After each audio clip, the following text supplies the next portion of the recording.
cette semaine, je suis à Nîmes.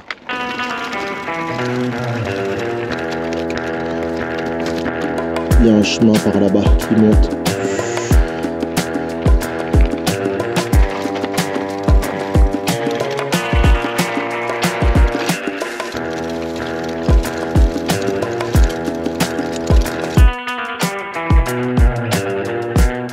Je suis descendu avec ma fille et donc en train, j'ai pas pu prendre de vélo.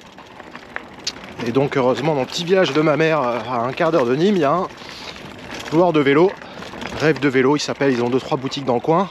Et donc ils ont notamment ces Scott Aspect que je connaissais pas du tout, moi je connais rien à part mes vélos.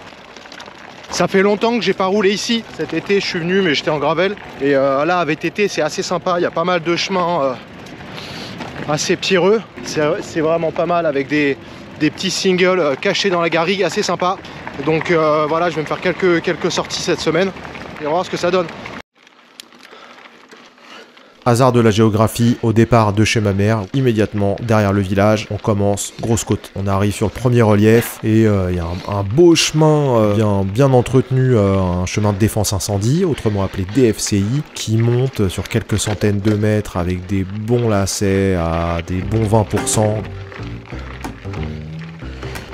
Là, question terrain, on n'est plus du tout en Île-de-France. Ici, c'est sec, c'est pierreux. Et en termes de technique de pilotage, ça n'a aucun rapport avec la grosse gadoue qu'on a en Île-de-France.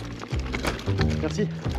Donc évidemment, là je suis à VTT, je me fais des parcours ou des explorations où je recherche à faire un peu de dénivelé. Et donc je tire parti des quelques reliefs que j'ai là autour de moi. Je suis dans un lieu géographiquement qu'on appelle la vallée de l'Avonage. Il y a quelques reliefs qui forment un peu des balcons qui culminent à max 150 mètres.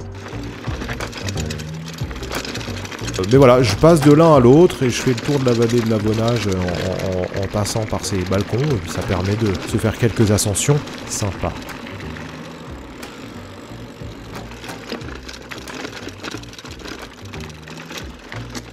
Là, ce chemin, je pense pas qu'à la vidéo on s'en rende compte parfaitement bien, mais c'est littéralement des marches, genre 20-30 cm, succession de marches. Avec ce vélo que je connais pas bien, là j'y vais prudemment, je descends tranquillement les marches une par une, et à un moment j'en ai une, boum, qui m'envoie sur la droite, enfin je suis obligé de toute façon de me déporter à droite pour passer, un arbre, et patatras, je m'érafle le petit doigt, je tombe, trois fois rien, une petite éraflure.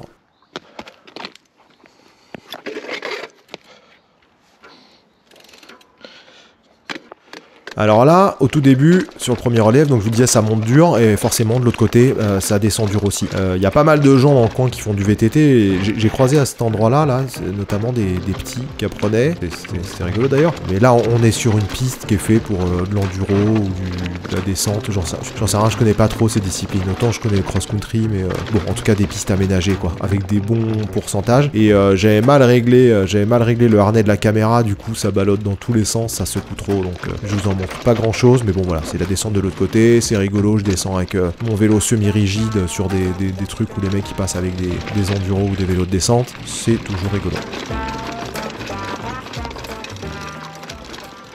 Alors la surprise sur ce vélo, mais alors moi j'ai eu que 2 VTT dans ma vie. D'abord il y a une petite vingtaine d'années de ça, un 8 XC en 26 pouces sur lequel je roulais jusqu'à il y a un an, et là j'ai le 900 Race depuis quelques mois, et les deux étaient effectivement orientés pour la performance, avec le corps assez projeté sur le poste de pilotage et donc assez en avant. Et là avec celui-ci je suis vachement plus redressé, et franchement premier tour de pédale dessus, j'avais l'impression de monter sur un vélo de ville, quoi. J'avais l'impression d'être super redressé avec vachement de confort, mais moins aérodynamique effectivement.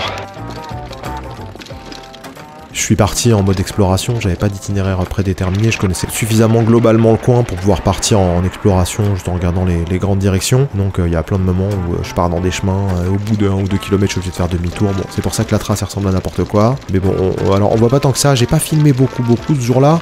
Je crois que j'avais pris qu'une seule batterie, ou alors c'est peut-être ce jour-là même où j'en ai perdu une de batterie. On est au milieu des villes, là. On vient de derrière, là, on a monté et descendu ça.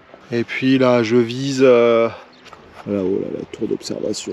Il y a un chemin par là-bas qui monte. Et voilà, on va essayer ça. Bon, donc d'ailleurs, plus de batterie, vous aurez pas la dernière grosse ascension sur le deuxième relief, mais j'y retourne 2 jours plus tard. Et donc, il y a un autre film 2 jours plus tard où on voit ce joli autre dénivelé.